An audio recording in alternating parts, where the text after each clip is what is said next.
Grüß, willkommen in einem Another video. Welcome to another exciting video, in this case part 30 of my organisational series of videos, in this case covering German airborne divisions or division and how they were structured, particularly during the early war period. I created these videos in order to assist in my efforts in creating army lists for a number of different micro-armour sets of rules. I found it surprisingly difficult in getting accurate information on this subject to this level of detail. Either I could obtain an accurate snapshot of the formation, but could not obtain info on the changes which occurred over a period of time, or there was a serious mismatch between formal organisations and actual organisations. This was especially an issue for the German Fallschirmjäger divisions or divisions.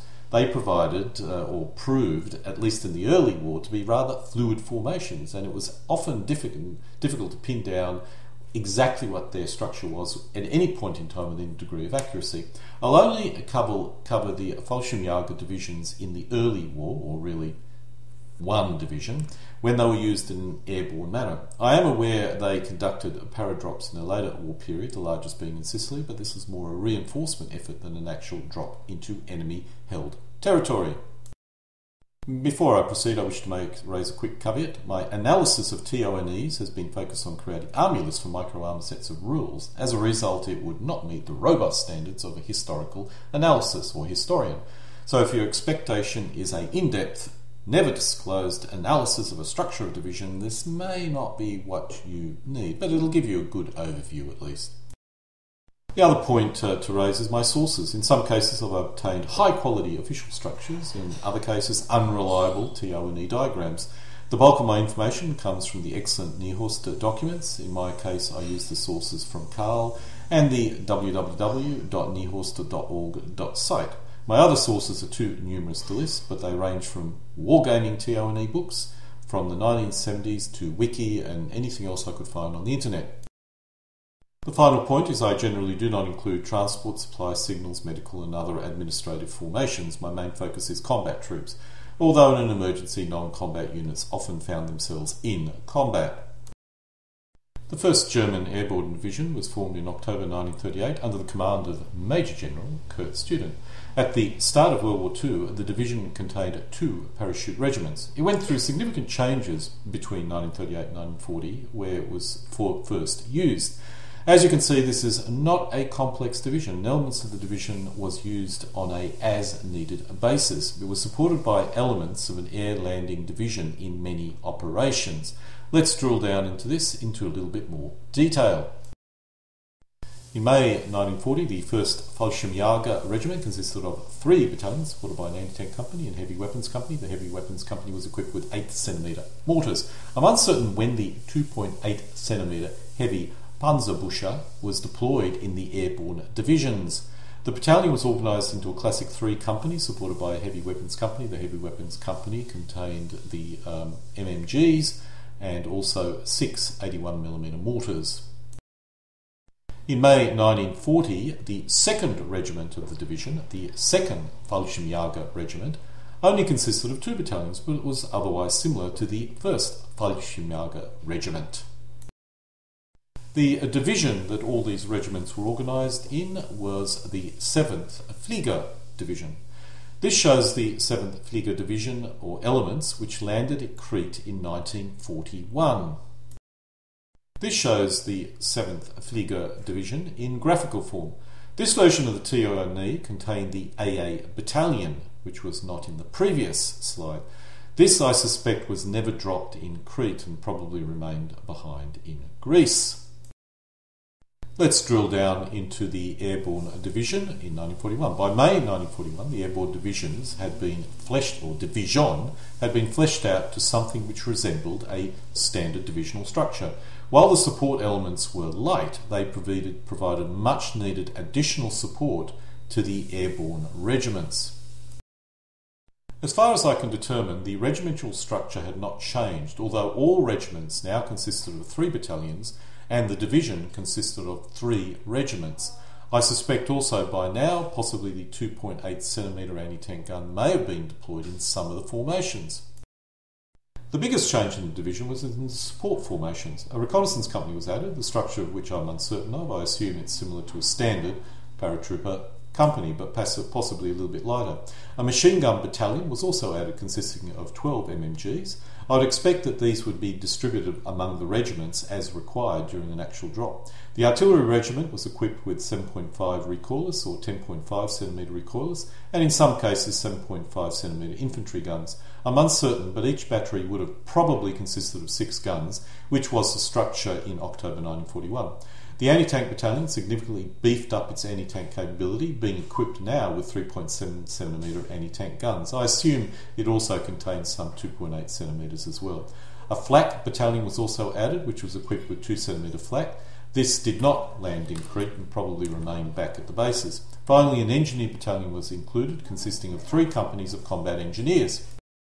This shows the structure in October 1941, which was likely the structure of the division that was deployed in Russia. This dropped back down to 2 regiments, the 1st and 3rd in this case. The AA assets and also the 7.5mm or centimetre infantry guns were allocated to the regiments in this structure. The artillery in this case was 7.5cm mountain howitzers. I suspect this was a transition for an air-droppable or an air-droppable formation to a more ground formation, as this division was generally used in the ground roles in Russia. This TIEL comes from Wiki, and I'm uncertain of its date. I suspect this is a structure when the division was converted into the 1st Fallschirmjäger Division. This video is a bit unusual in my organisational structure videos because I'm really only covering one division and how it changed during the period between 1938 and 1943. Let's go through a bit of a history. Formed in September 1st, 1938 in Berlin for the paratrooper branch of the Luftwaffe as the tactical headquarters and staff for these forces.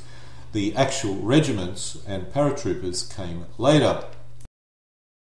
On the 1st of September 1939, at this time the division consisted of 2 subordinate parachute regiments, 1st and 2nd, and attached support forces, of which there were very little.